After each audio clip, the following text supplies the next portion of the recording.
Hey, welcome back to another mind tool inside of the High Performance Leadership Journal. I'm Mark Niesman. I'll be taking you on this journey through needle movers, another powerful mind tool that we have inside of the journal. And what's the why? Let's talk about the why first. So naturally, the human mind, back to the human mind. These are mind tools, so everything goes back to the human mind. And if this is your first time tuning in to a mind tool, don't fret. You can literally click the link below, access any mind tool you so desire. We have over 30 at this time of recording. There were 38 different mind tools built inside of the High Performance Leadership Journal. So you are more than welcome to go ahead and, click through and explore a little bit and see what it is that can help you to create another breakthrough in your life right now. So needle movers.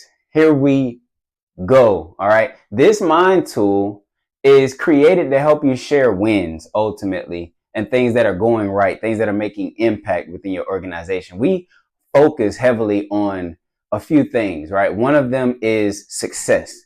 Success is so critically important to your organization, to you, to your mind, to your team.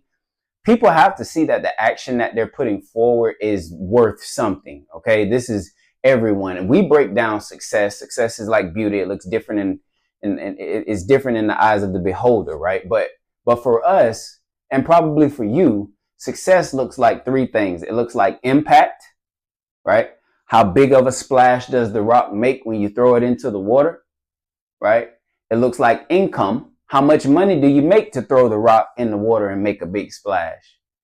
And it looks like influence. How many people come to watch you throw the rock in the water to make a big splash?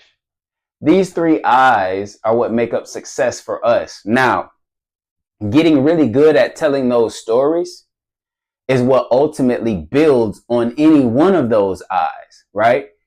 If I'm sharing if I'm sharing a testimony that our organization or that our software or that our service or that our product has had on another individual or an organization, if I'm sharing that, if I'm sharing the impact that it has had, naturally, it will attract more influence because more people who were dealing with that same issue now say to themselves, hey, I can actually get access to this and it can help me because I watched what it did in the life of another person.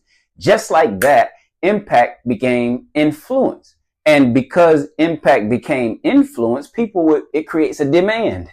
And so people are willing to pay for the service or the product. They're willing to pay for the impact. They're willing to pay for the impact. And so through impact and telling that story, being vocal about the needle mover and what has happened in our organization or in my life from over the last 90 to 180 days or 3 to 6 months, right? Now I can give others a gauge as to what to focus their attention on, what to double down on, right? This is things that you should be doing within your organization on a quarterly basis already as it is, right? And so the first question you must ask is, hey, what's the biggest needle mover in the last 90 to 180 days? Let's get clear on that. Why? Because it's so easy. You and I both know this. It's so easy for us to focus on what's wrong. You are, as a leader, as an executive, as a manager, you are a direct funnel for problems. People come to you because they have problems. And that's good. You're a problem solver. This is what you get paid to do, right? But if we are only focused on the problems or on the issues and we don't highlight the success, the impact, income, and influence, then how do we help guide our team? How do we help navigate to reach the next breakthrough or to grow our organization or move things forward or give viable testimony, viable proof as to our existence within an organization? We must get good at doing this and sharing the word, right? Share what's good and what's going on.